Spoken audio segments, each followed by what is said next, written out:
Welcome to Music and Medicine. Welcome to Music and Medicine. Welcome to Music and Medicine. I'm your host, Dr. Moshe Lewis.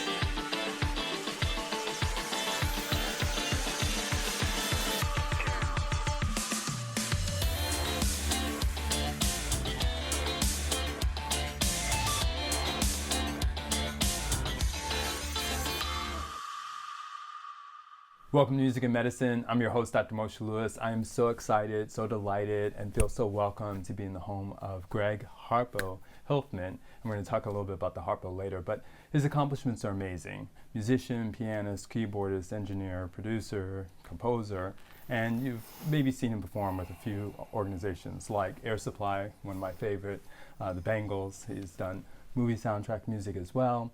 So thank you for joining us. Well, thank you very much, Sure. Doctor. A pleasure. It's great to be here. Sure. We always like to turn back the clock of time and sort of go back to where you grew up and first started to hear music and have it become the soundtrack of your life. That would be southeastern Iowa. Okay. Little town south of Iowa City, Big Ten college city, and about half an hour south called Washington, or if you're from there, you would pronounce it Washington. Oh, right, exactly. Well, My wife takes issue with that. She goes, no one talks like that. They do out there. No. You drink milk and you have a roof. Exactly. And you wash the car. You don't wash the car. No, exactly. Okay. But that's where I grew up, and I don't know how I gravitated towards music. It just seemed like a good way to meet girls, really. Okay, but that's true for a lot of people. We've heard that. The neighbor had a piano. Right. And it was fun to reach up and Right. hit the keys. Sure. And our neighbor told my mother, I think Greggy might be interested in playing piano. And so they got a piano, and I found that it was better than doing homework. Right, a little easier. Yeah. And do you feel like it came naturally? It did seem to come naturally, and some aspects of it even more so. For some reason, reading music was extremely easy. Not so much the oral part. The ear training was much tougher, but I could bluff my way through not practicing and show up, and they thought I had practiced. Right. And so that worked out pretty well. But yeah, I just got more and more interested in different styles, and jazz, classical, pop. But I was a pop aficionado for sure. Sure. And who were some of your favorite artists growing up that you really enjoyed to listen to? Well, at what was I, 12 when the Beatles came on the scene, that was hardcore. That was fairly enlightening. But I loved also the Beach Boys. I loved, Carole King and John Mayall and the Blues Breakers, Paul Butterfield.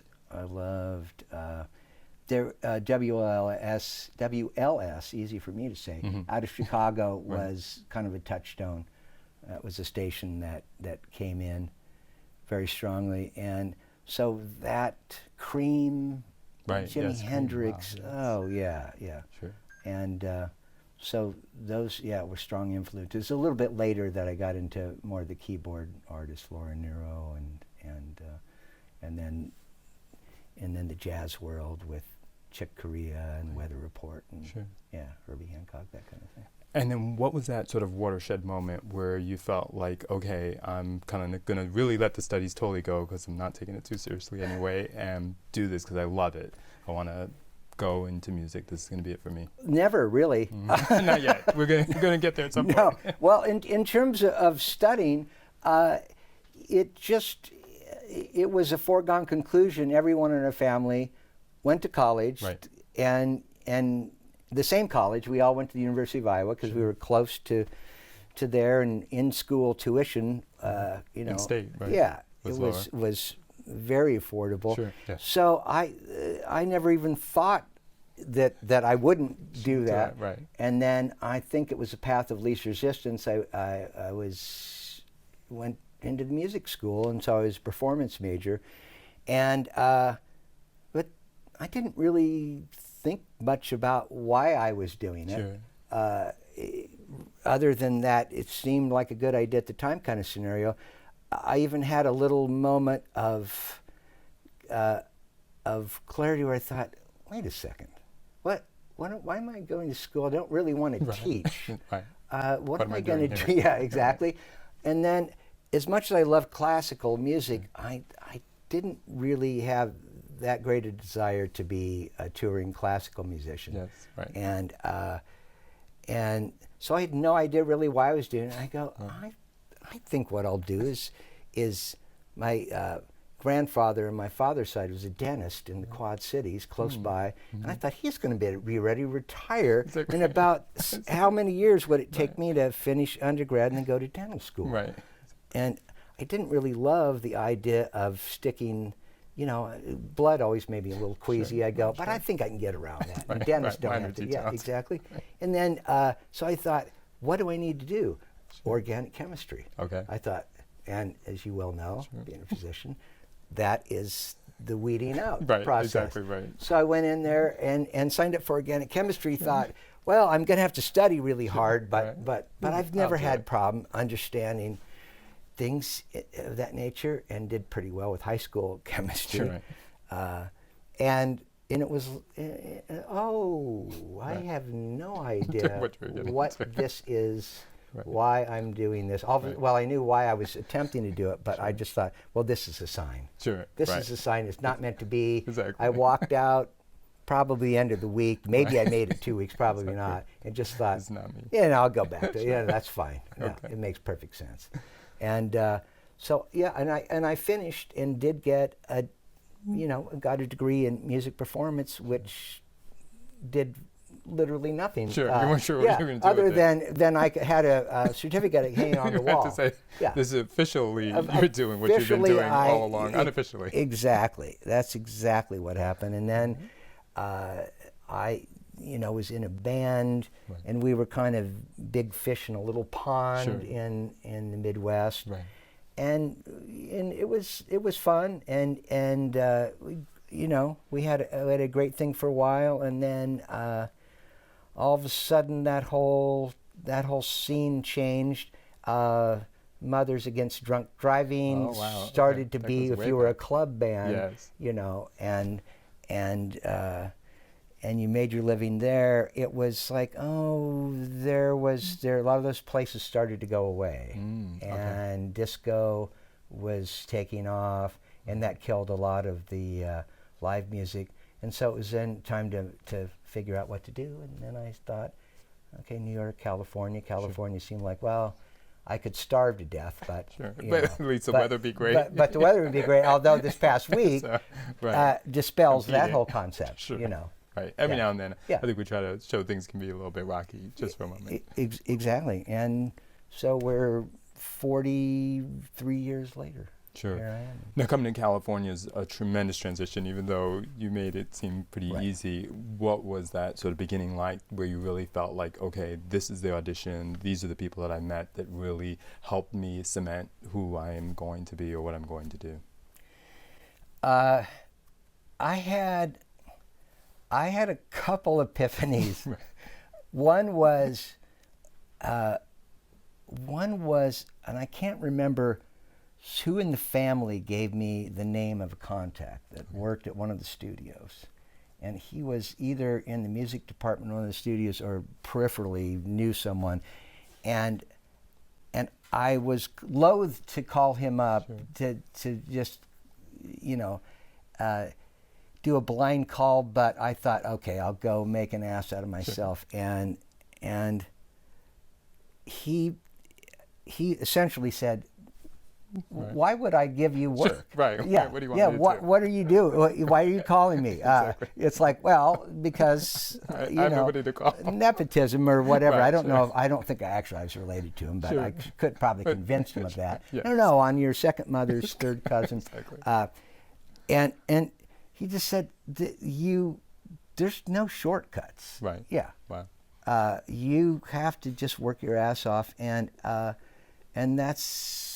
And I thought, okay, I guess that kind of makes sense. So I took every conceivable gig I could do, and it was and it was really, it was a phenomenal test to see if I could make it and just make a living. And there were times constantly that I was thinking, no, this is not going to work. Right. Yeah, this is crazy. That 10,000 hours everybody speaks about. Yeah. And we would get a place to live, and then that house got sold. We were renting a place, and then we move around, and we'd go here, and then that place is gone. Right. And just by some incredible luck and hopefully some good karma, was able to get this place in Topanga, and here we are. Right, sure. Yeah. And I should say, you should tell us where we are and sort of the symbolism of being here and the importance of history. Well, I think it's like any situation where you're networking. I take it you're talking about in terms of music. Also Topanga Canyon. Topanga, right? the geographical component. Right. Topanga Canyon is a I had no idea where it was. I was looking at rental directories, and that was the days of the recycler, pre-internet for sure. And I saw a listing for a place in Topanga that was reasonably affordable. Right, I was going to say, which is so rare. It was, and in part of being young and naive is that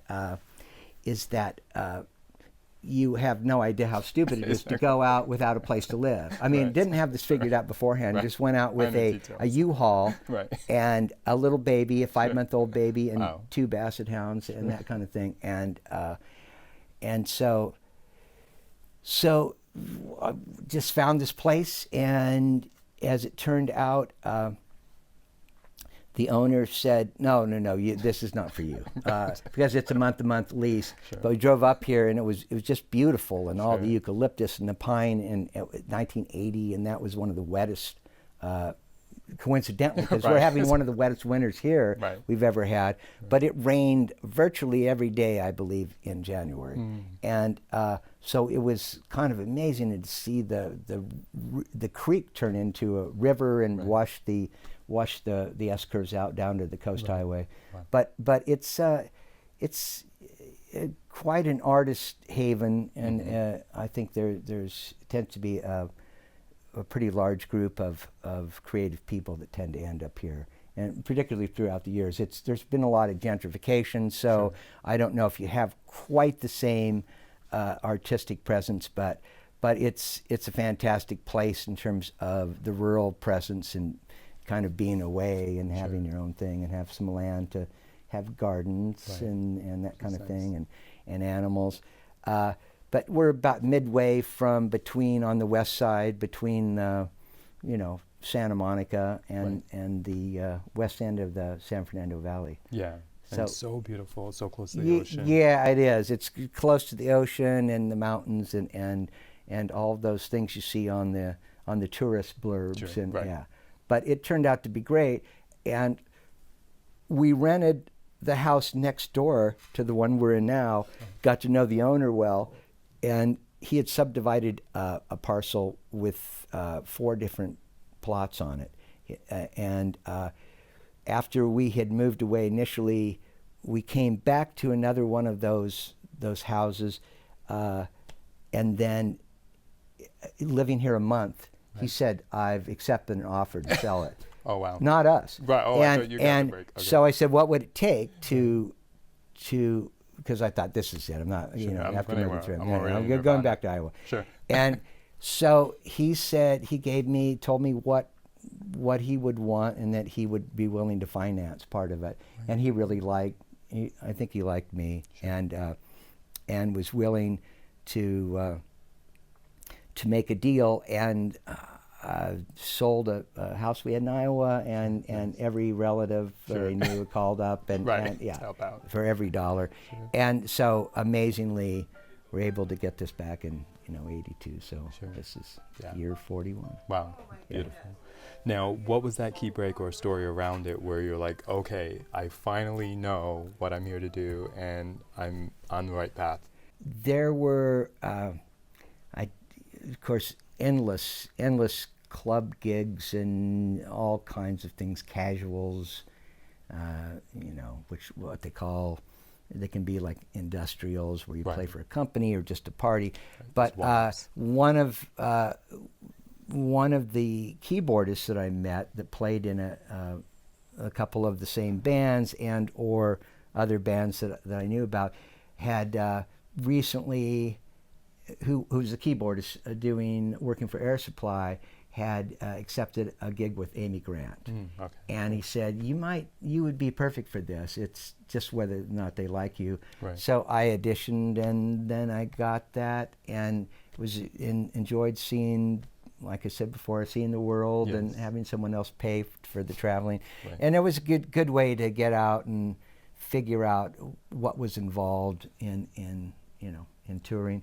And then the stage manager for, I believe, that came on the last year I was doing that in '88, had met for Air Supply, met the drummer for the Bangles, and when their keyboardist left that year, he said, you might want to do this, and I did that and moved and started doing that. Played '89, they broke up for 10 years, and then Austin Powers, they got back together in 2000, and then did that for a long time, another 18 or 19 years or something, and now I'm on to new, bigger and better things. There you go. But wait, there's more.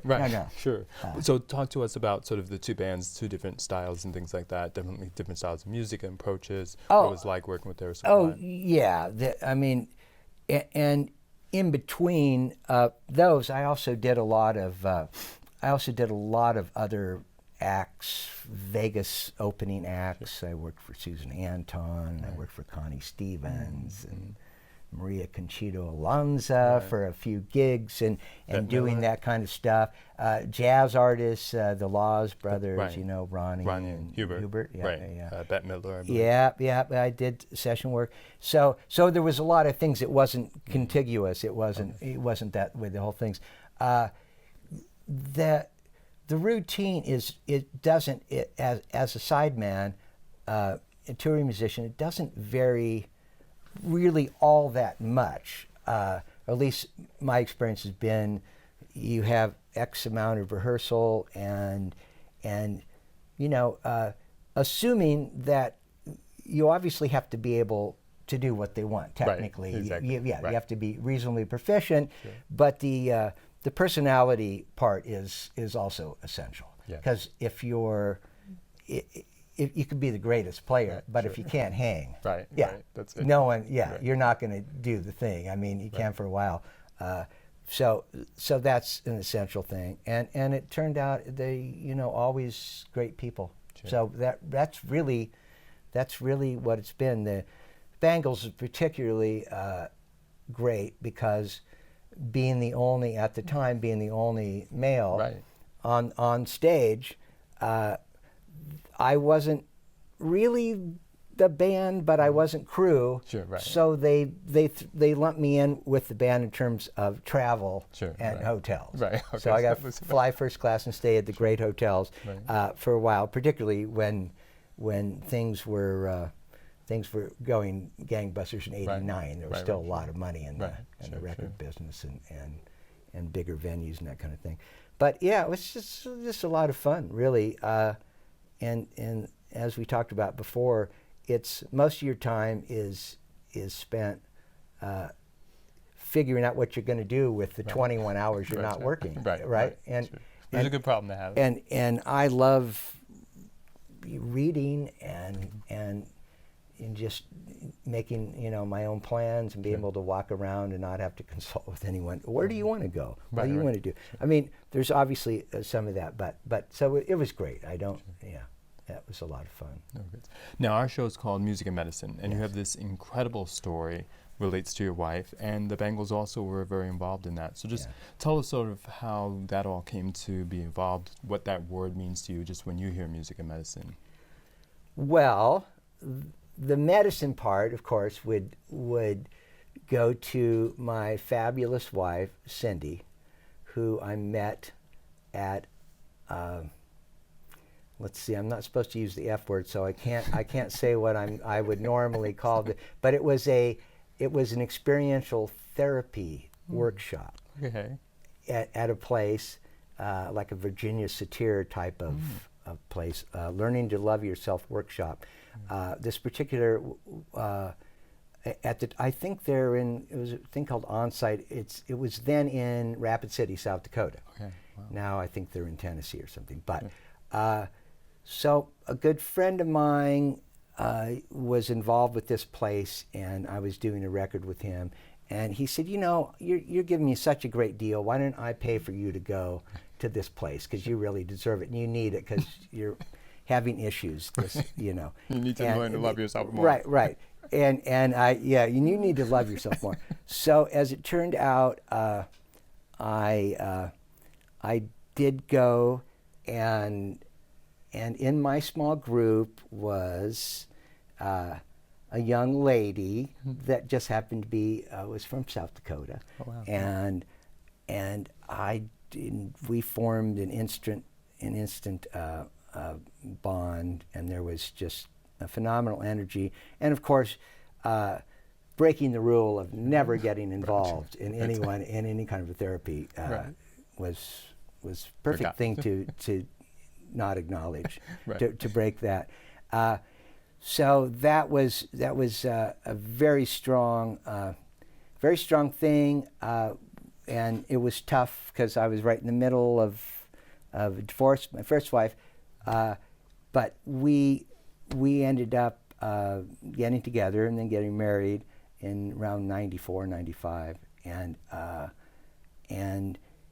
she all her life had a kidney, had a kind of a rare kidney disorder. It wasn't anything, it's still, there's no specific name for it. It was, she had cysts in the kidney as a little girl. She spent time in Mayo Clinic, for a year while the doctors poked and prodded to figure out what was going on. So there was kidney issues there, and constant infections and that kind of thing. So she would spend part of life was oh, you have pyelonephritis. Okay, so I guess we're going into the hospital, and you'll do vancomycin for 3 weeks. Right. Yeah. And that got to be a regimen. That got to be regular life. And at first it was very, very odd. But after a while it became, I don't know, as close to normal as that kind of thing can be. Right. And then after, I don't know how many years, I guess it was like 2010, finally the situation had gotten very dire with the function. She had very little kidney function, was having to do dialysis at that point, and was having lots of issues with all kidney related.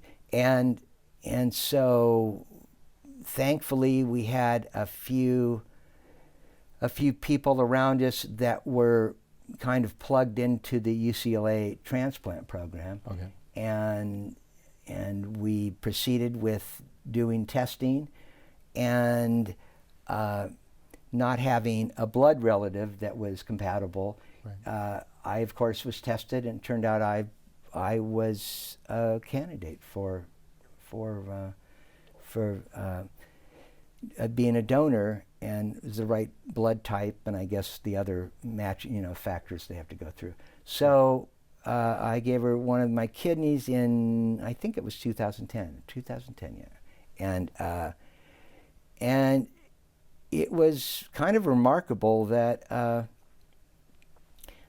it, I'm still amazed because I was never an inpatient in the hospital. And I think few people realize that you're in a little one of those, you're like an outpatient room, right. And luckily you do get the morphine for a while, okay. So that's a plus. And I got a nice gift basket, okay. Some lovely cheeses, and and a keychain. I'm not sure where that keychain is. Everyday hero. I was an everyday hero. But and aside from just a little bit of discomfort, it's nothing. And I think the data is that donors tend to live longer than non-donors. Right. Which is fascinating. Sure. So I'm kind of always amazed when that not more people are have the little donor box checked on their license plate because it's nothing. Yeah. Right. I mean, it's one of those things. More difficult when you get into organs you only have one of. Oh, take my heart, please. Right. Now, liver, of course, is I guess with the lobes you can do that. And so that was, I guess, that was the medical component of that of living almost in hospitals and interfacing with these different doctors. And there's always exotic complications that come up. Right. And then there was complications from during the first, at the end of the first transplant with one of the anti-rejection drugs. She was not assimilating and was toxic, but none of the doctors knew that. Yeah, right. It was hard to test for it, and she couldn't calorically. I guess her body couldn't ingest any of the calories that she had a hard time eating, and so she got, at that point it got very dire, and I think that process was definitely harm the kidney, my kidney. Right. I guess, is it my kidney when after she's got it? Anymore. It's not. Right. Yeah. Okay. I wondered. Sure. It's her kidney, her loaner kidney. Sure. Right. Yeah. There we go. Yeah. And so it did a good run. It lasted a good 10 years, and happy about that. And incredible thing is, she was on the wait list again. And it was getting pretty critical for how long she could go without having to go back on dialysis. Right. But she got a cadaveric, organ from a young man in Wisconsin, and the match was phenomenal. Right. And so I'm sure she can tell you a little bit more when you talk to her about that. But yeah, it's and it's so good. She has to do very little of the immunocompromised, suppression drugs, exactly. Sure. And so I feel like I'm not a doctor, but I can play one on TV now. For sure. Yeah, right. Yeah. You've gotten some credibility. Yeah, some credibility. I know. Or the dentist. Or the dentist, right? Exactly. And retrospect, I don't know how dentists do it because really, it's but it's so. And now, I hit 70, I'm thinking, oh, what do I do now? And now I think I'm aware of some compromises physically, but I feel like there's a lot of things going on now, and if anything, I think I'm more interested in more things now. Sure. And I kind of like, why would I retire? Sure. That's ridiculous. Absolutely. No, never stop. Yeah, exactly. So here's a deeper question you may have thought of: how profound it is that you two should meet at a therapy retreat, and then ultimately also share beyond the experiences of being together, but literally, an organ. That's one of those. Yeah, that's one of those interesting questions. Metaphysical. I do have a part of me that subscribes to that there is such a thing as karma. Yes. And I don't know if I kind of believe a little bit of the Shirley MacLaine thing. I kind of believe that there might be something in past lives, or I don't know how that would interface with this particular scenario, but it did seem like it was meant to be in a way. Right. But I like to think that it just, who knows? I mean, it's pretty strange that you go to this place in South Dakota, and she professes to have noticed me my eyebrows, and I don't know why that would have been something that she would have noticed. and I noticed her boots. She had on a pair of Harley boots, Right. and I thought, new boots, and Sure. and that was my pickup line. Sure. New boots, and so it was pretty incredible. But it's so great to have been able to, going back to the donor issue. That's one of the greatest things in terms of, I feel like, an accomplishment, right. Even though, it only did 10 years. That was a good decade. Sure. That was a good run, right? Sure. And so it's been pretty amazing, because at the time I knew she was quite ill when we first met, and there was nothing guaranteed at all. Wow. So it could have been a very, very short run, right. And here we are. What, 30 years, 40 years? How the hell, 30 years? Getting close to 30 years. Wow. Kind of amazing. Absolutely. Yes. Last question, bringing it full circle with music and medicine. You all put together, pretty much in the whole town, a fundraiser with the Bangles. Yes. We had a lot of great friends that came up with the idea of doing a fundraiser, and I was thinking, oh no, there's so many other people that are in worse straits, and I kind of didn't want to do that, because I thought that let's say that, but they were absolutely insistent that something was going to happen.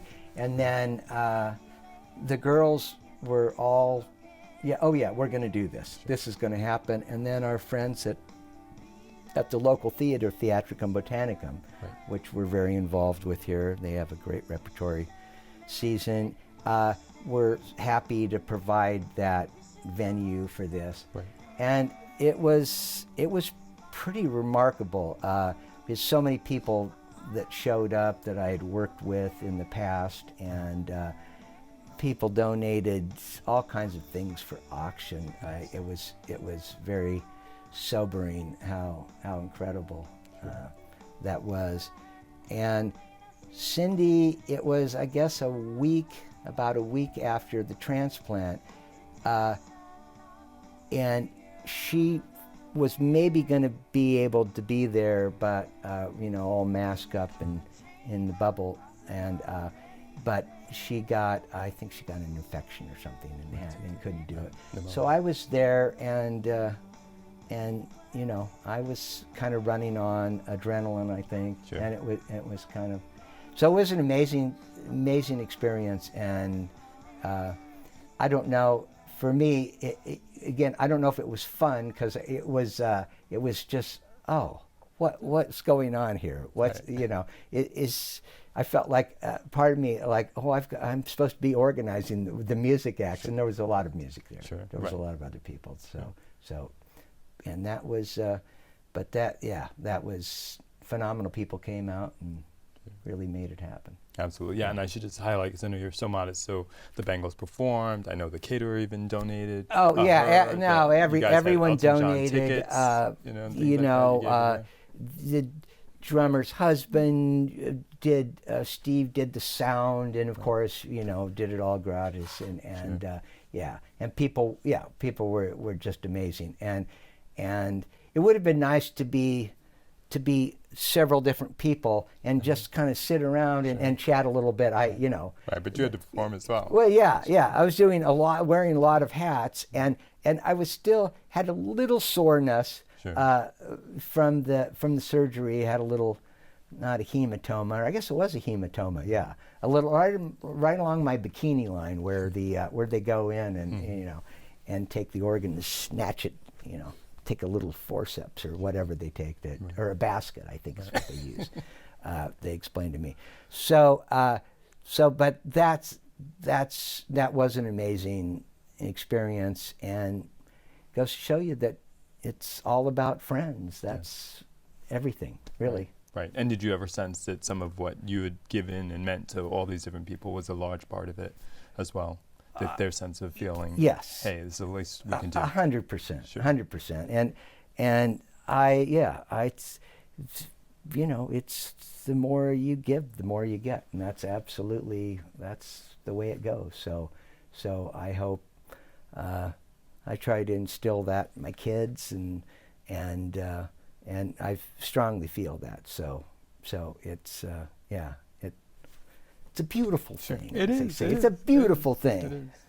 And on that note, we'll be back with Cindy Hilfman. But what a wonderful love story, donating his own kidney, and then the music that he poured his whole life into, really coming back full circle and being able to do a wonderful fundraising concert. And we'll splice that in for you. Thanks so much for joining us.